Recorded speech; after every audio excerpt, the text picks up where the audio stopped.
I was silent for a long time, but I didn't give up.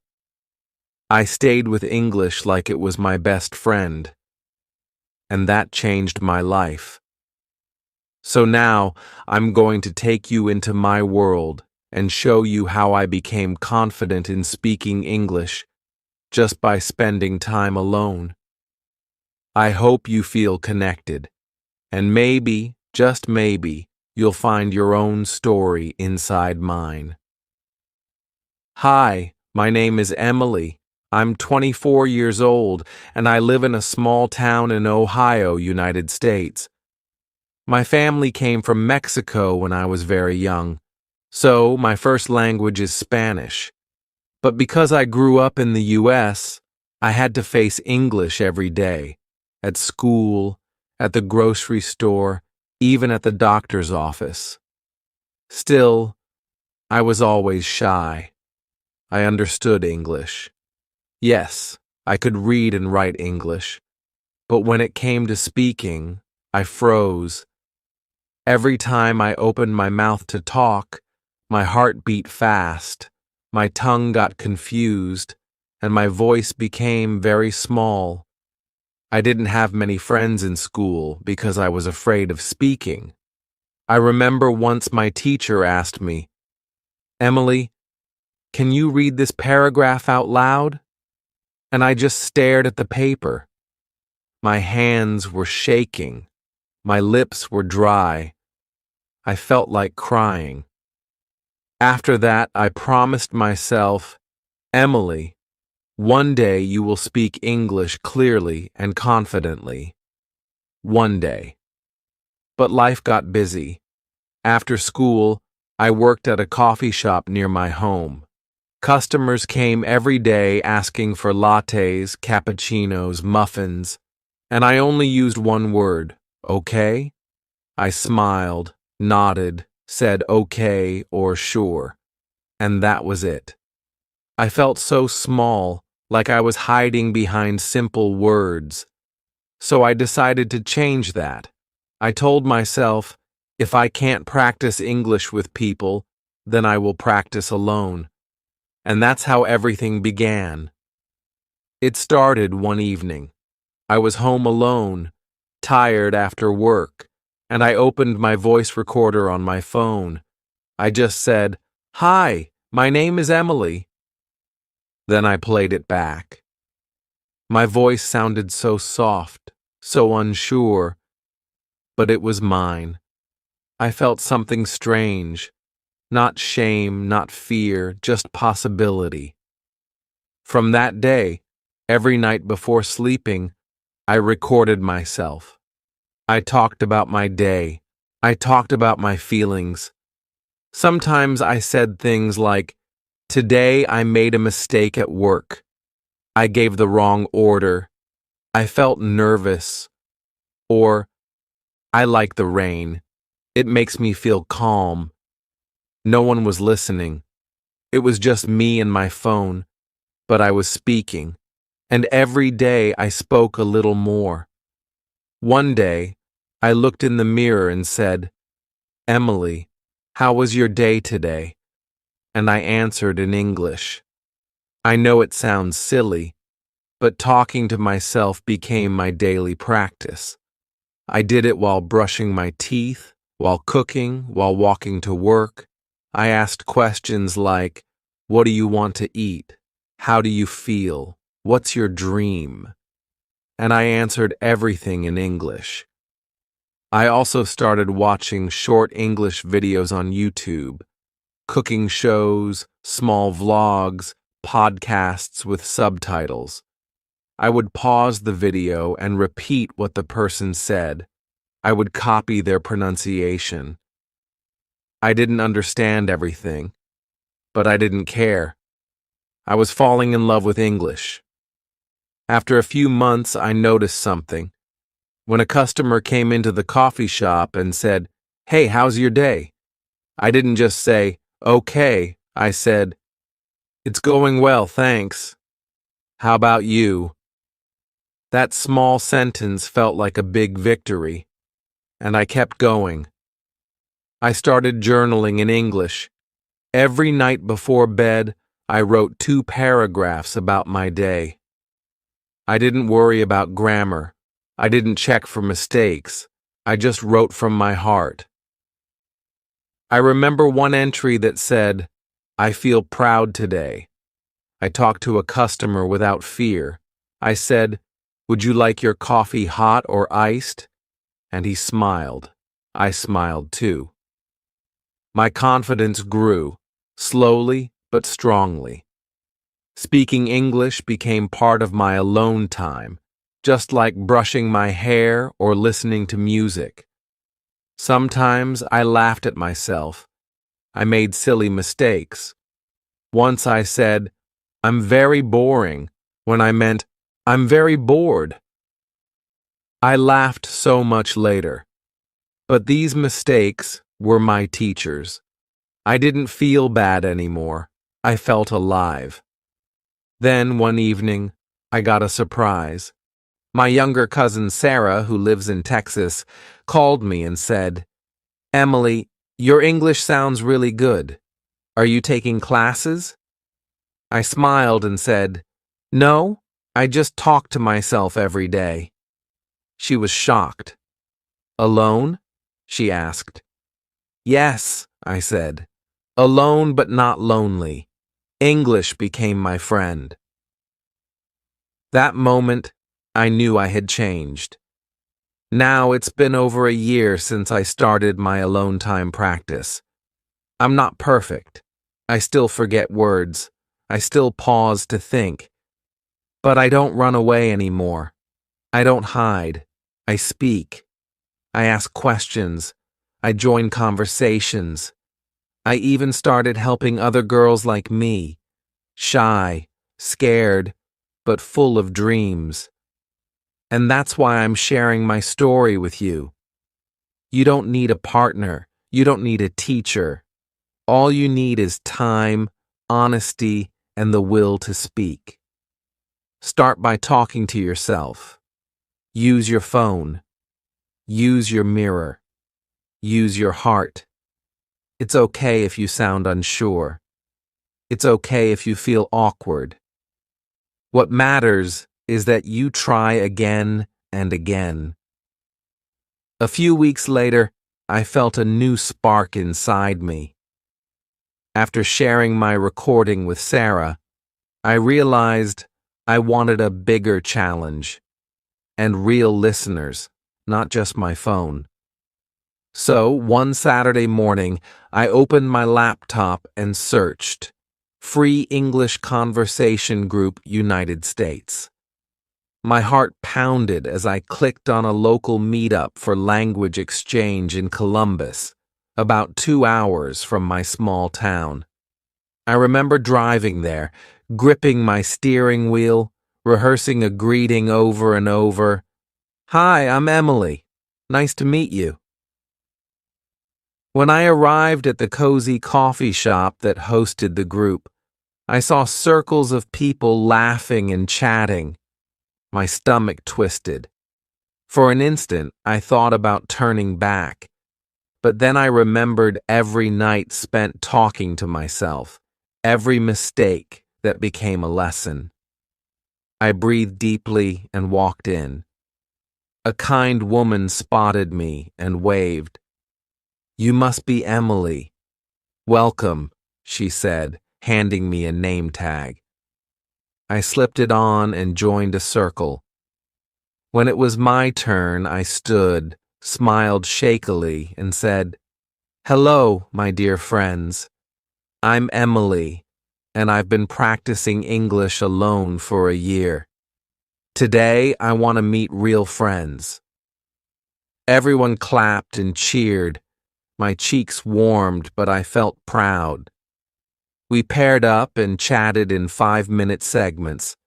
My first partner, Daniel, asked me about my job. I said, "I work at a coffee shop. I love making lattes." Then I asked him, "What do you do?" And he shared his story. For once, I felt the joy of real back-and-forth conversation. The pauses, the laughter, the mutual understanding. After the group, someone suggested I join their Facebook page for weekly online meetups. I did. Soon I was talking to people from New York, California, even Canada. Sometimes the Wi-Fi was bad and voices cut in and out, but that only made it more real. I learned to ask, "Could you repeat that?" And, "I'm sorry, I didn't catch that." Those phrases became my allies. Back home, I kept my nightly recordings, but now I reviewed them differently. I would listen for expressions I had learned at the meetup and in the online group, and I'd practice them until they felt natural. One evening, I played back a recording of myself saying, "I'm looking forward to our next conversation." My voice sounded confident. I smiled at the speaker on my phone. Spring turned into summer, and I decided to volunteer at my local library's English Conversation Corner every Wednesday afternoon. I set up tables, printed picture cards, and greeted learners with, "Good afternoon. Let's talk about our favorite movies." At first I worried I'd sound like a teacher, but I reminded myself, I'm just here to chat. We talked about summer plans and ice cream flavors. I felt happy others found their words the same way I once searched for mine. One sunny July day, the library director asked if I'd like to lead a small workshop on solo speaking practice. My pulse raced, but I agreed. I titled it, "Talk to Yourself: Simple Steps to Fluency." I shared my story, how a recorder app and a mirror became my practice partners. I demonstrated the journaling technique and led the group in a short self-recording exercise. Afterwards, several attendees thanked me and said they felt hopeful. That evening, driving home under a pink sky, I realized how far I'd come. From silence behind the coffee counter to standing in front of an audience, guiding them. My alone time practice had become an invitation for others to find their voice. Fall arrived, and with it came a chance to travel. I booked a weekend in New York City, partly for fun, partly to test my English in a bustling environment. As soon as I stepped out of Penn Station, I said to myself, "Okay, Emily, let's speak." I asked directions to the nearest museum, ordered a hot dog from a street vendor, and even struck up a conversation with another solo traveler on the subway. Each exchange felt like a small celebration. On my last night in the city, I sat in a cafe near Times Square and recorded a final message on my phone. "This is Emily, speaking from New York City. I came here alone." Over the next months, I found new ways to weave English practice into every corner of my life. I started a small blog, just a simple website where I wrote weekly posts about the books I was reading, the recipes I was trying, and the little victories I celebrated. I called it Emily's English Corner. At first, I worried my writing would be too simple or full of mistakes, but I remembered how I celebrated every spoken sentence, no matter how imperfect. So I celebrated every written post, too. I invited readers to leave comments, and soon I was replying to questions like, "How do you practice pronunciation?" Or, "What if I feel too shy to record myself?" Each reply reminded me that I was no longer alone in my journey. I had a community cheering me on. When winter arrived, I challenged myself to read a short novel in English every month. I'd pick titles with simple language, sometimes a children's classic, sometimes a travel memoir. Each evening, wrapped in a blanket by my window, I read a chapter aloud. My recorder captured my voice as I stumbled over tricky words and then gradually smoothed out my rhythm. By the time I finished each book, I could feel the story in my mouth. The characters' voices felt natural on my tongue. Then came spring again, and with it a special invitation. The library director, remembering my workshop, asked if I'd host a solo speaking marathon, a 4-hour event where learners could rotate through stations, mirror practice, voice recorder challenges, and live mini conversations. I said yes, though my heart fluttered like the first day I walked into that coffee shop meetup. I spent weeks planning. I designed simple prompt cards. Describe your dream home, tell a funny childhood memory, and created a gentle playlist of instrumental music to play softly in the background. On the day of the event, 30 learners arrived, some beginners who barely whispered, some advanced speakers who wanted extra confidence.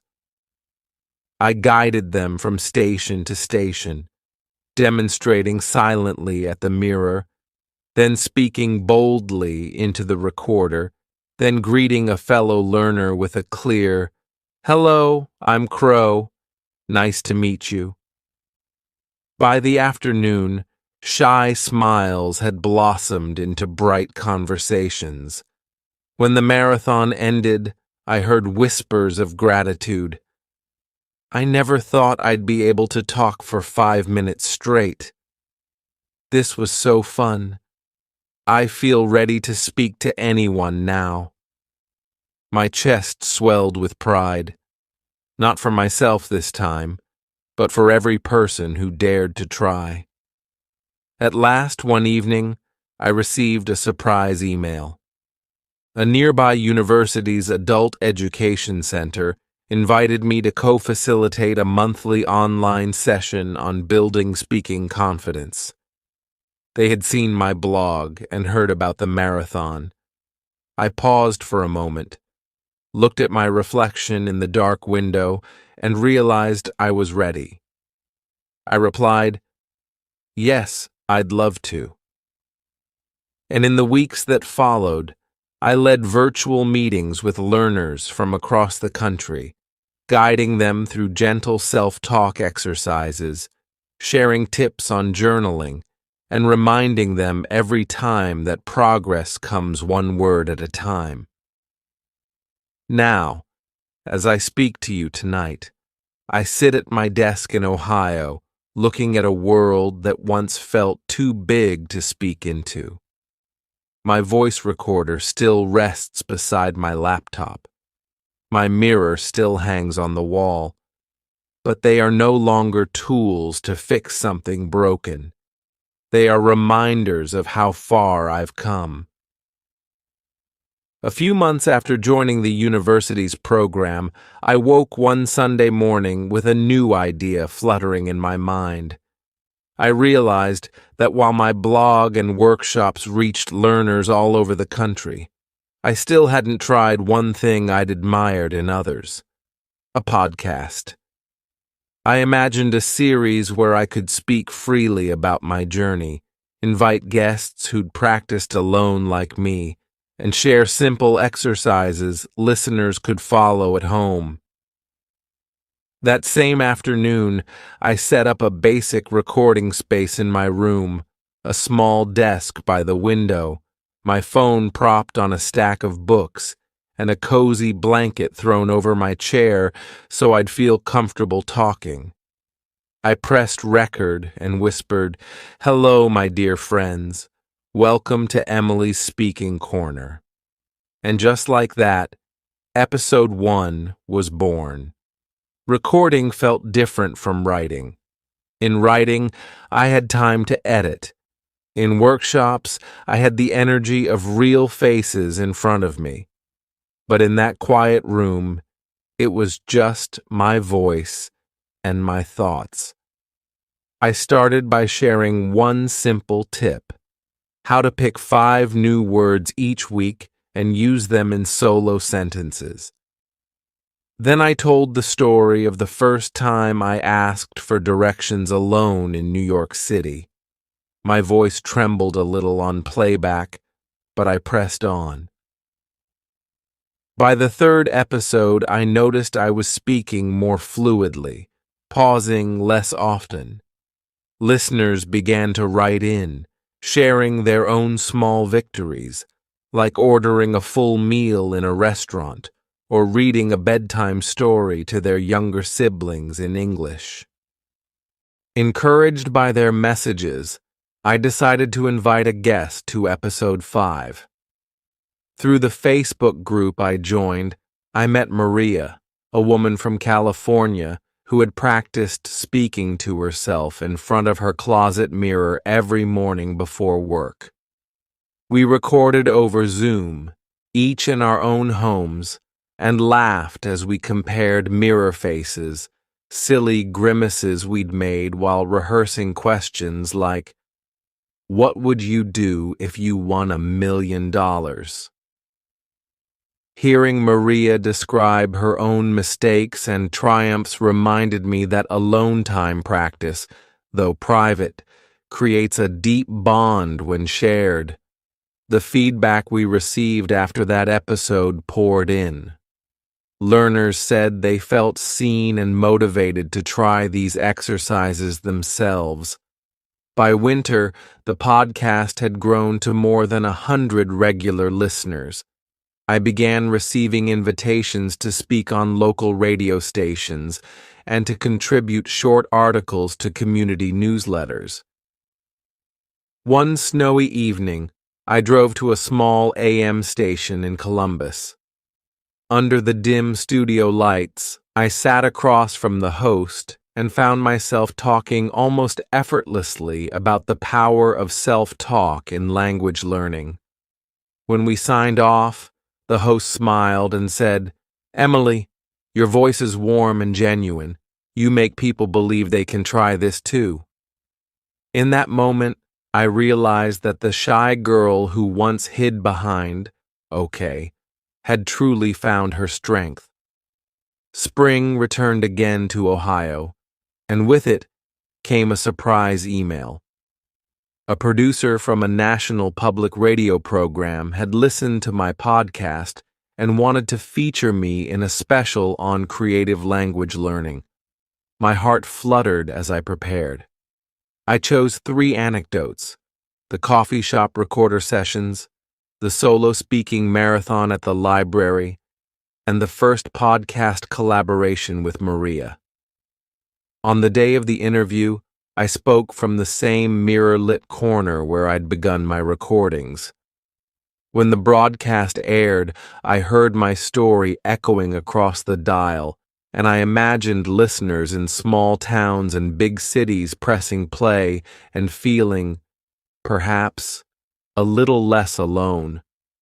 With renewed confidence, I embarked on another project, writing a short ebook titled Whisper to Word, a guide to alone time English practice. I poured into it every exercise that had helped me: mirror prompts, voice recorder challenges, journal starters, and simple reflection questions.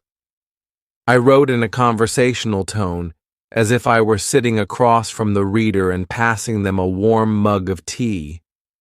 When I finished, I uploaded it to my blog and announced it on the podcast.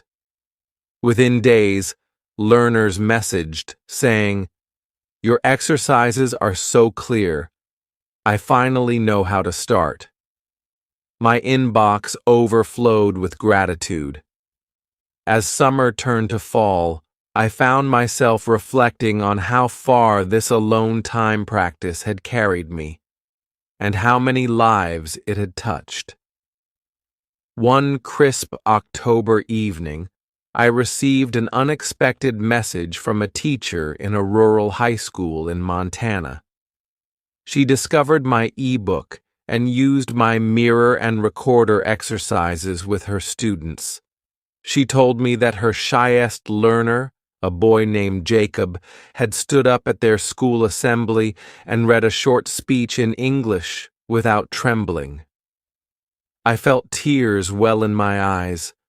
My simple methods, born in my quiet bedroom in Ohio, were helping young people find their voices across the country. That winter, I decided to develop an online course to bring these exercises to even more learners. I called it Solo Speaker Academy. It was just me on camera, sitting at my desk by the window, sharing the same mirror prompts, journaling starters, and recorder challenges I'd always used, but now packaged as short video lessons with downloadable practice sheets. I priced it affordably, even offering full scholarships to learners in need.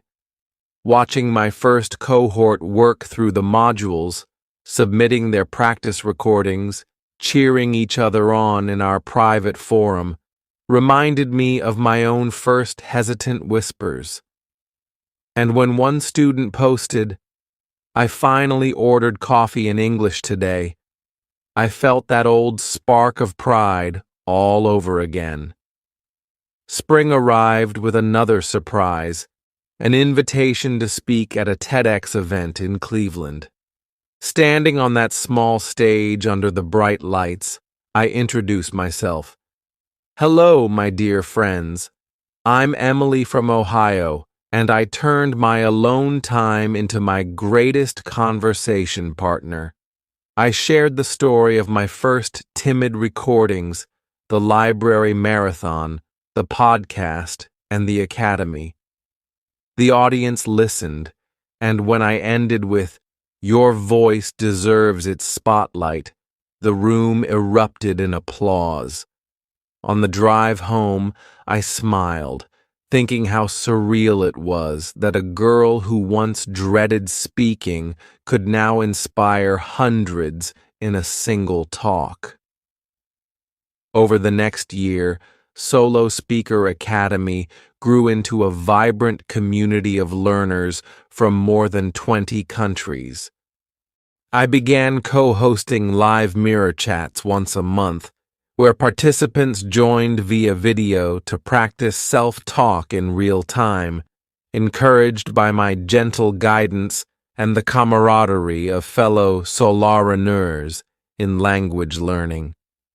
We celebrated every milestone, a first complete sentence, a 5-minute monologue, the courage to record without stopping.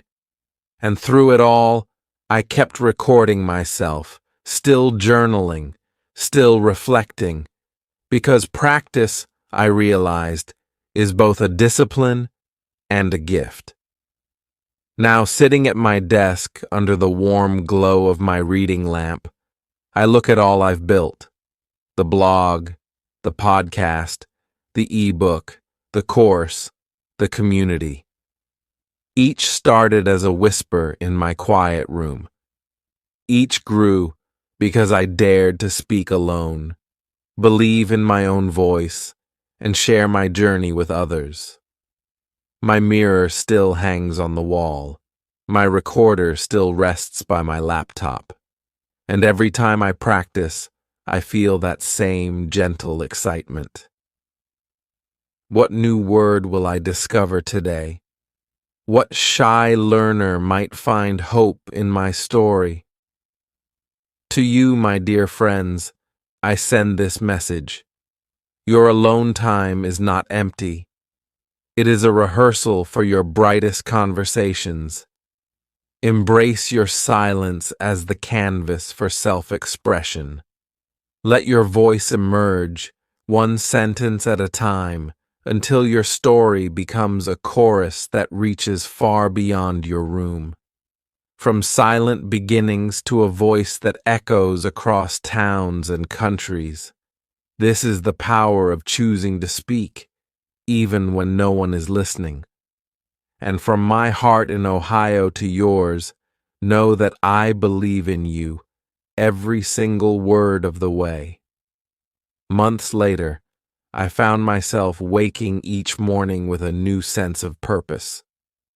The Solo Speaker Academy community had grown so vibrant that I realized I wanted to bring our work beyond the screen. I began organizing small pop-up practice cafes in local coffee shops across Ohio and neighboring states. I'd arrive early, set up a little table with prompt cards and my recorder, and welcome anyone who wandered by with a gentle, "Hello, my dear friends. Care to try speaking with me today?" Some people peeked curiously. Many laughed nervously, but soon they took a prompt card. Describe your happiest memory. Share your favorite childhood game. And spoke into the recorder, their voices filling the cozy space with raw honesty.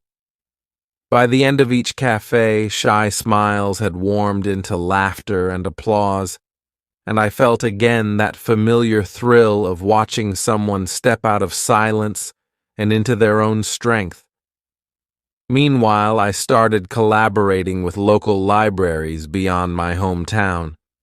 In small mountain towns and lakeside communities, I led weekend retreats called Echoes of Confidence, where learners paired solo practice stations with outdoor walks.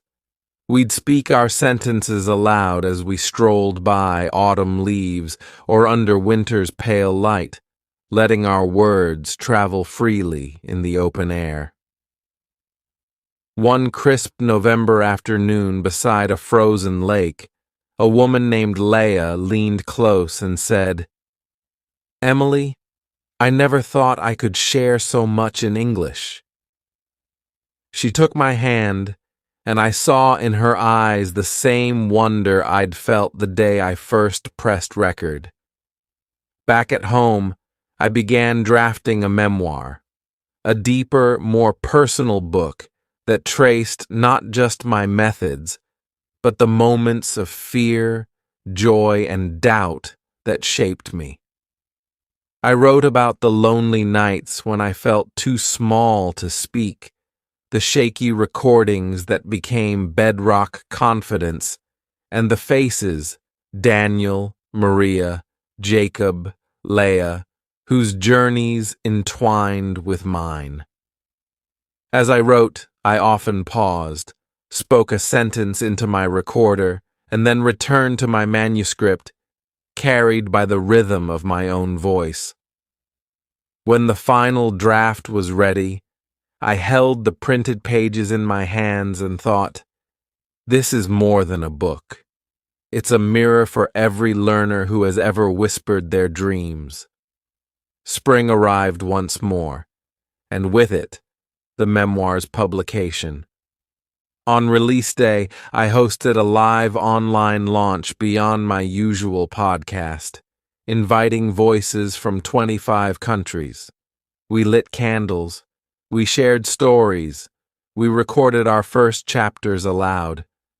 And as we spoke, I realized that what began with a single girl talking to herself had blossomed into a chorus of hope echoing across continents. Now, as I look toward the horizon, I feel both humbled and exhilarated. I am planning a nonprofit initiative to bring alone time speaking pods into underserved communities, offering quiet booths with recorders and mirrors in community centers and shelters.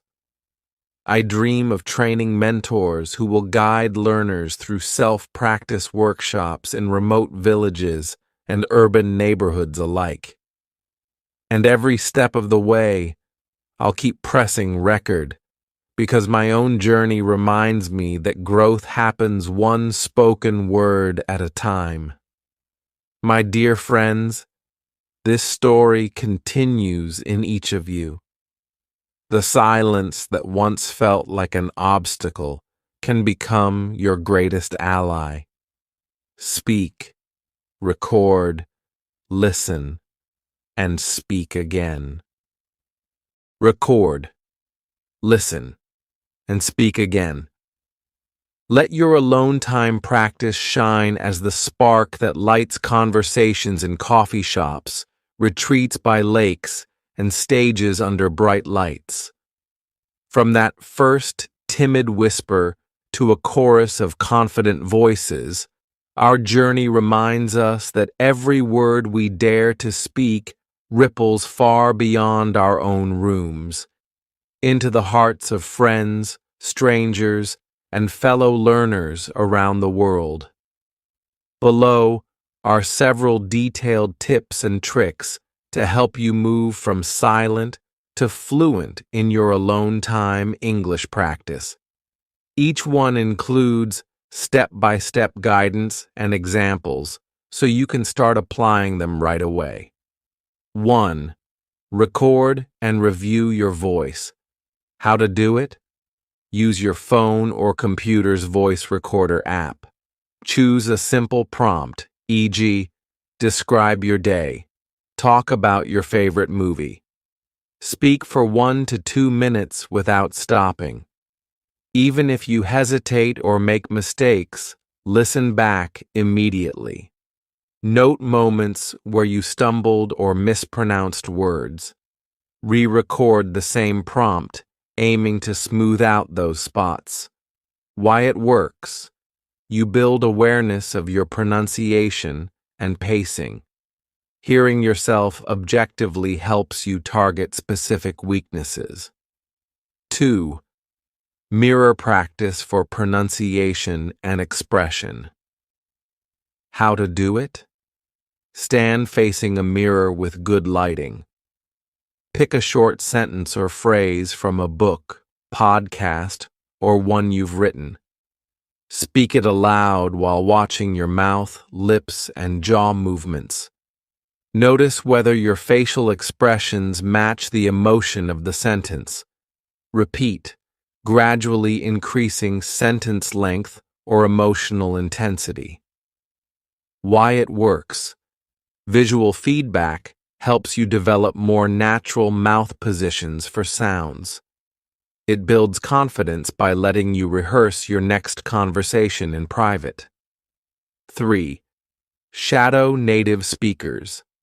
How to do it. Choose short audio clips, 30 to 60 seconds, of native speaker dialogue, news bites, interviews, or vlogs. Play the clip and try to speak in real time, matching the speaker's rhythm and intonation. Pause if you get lost. Replay a phrase, then resume shadowing. Record yourself shadowing and compare with the original. Why it works. You internalize natural stress patterns, linking word sounds and melody. It sharpens listening skills and reduces the translation lag in your mind. 4. Build a personal vocabulary journal. How to do it. Carry a small notebook or use a notes app. Whenever you encounter a new word or phrase, write it down, with definition in your own words, part of speech, noun, verb, etc., an example sentence of your own creation. At the end of each week, pick 5 to 10 entries to practice in spoken sentences. Record yourself using each in context.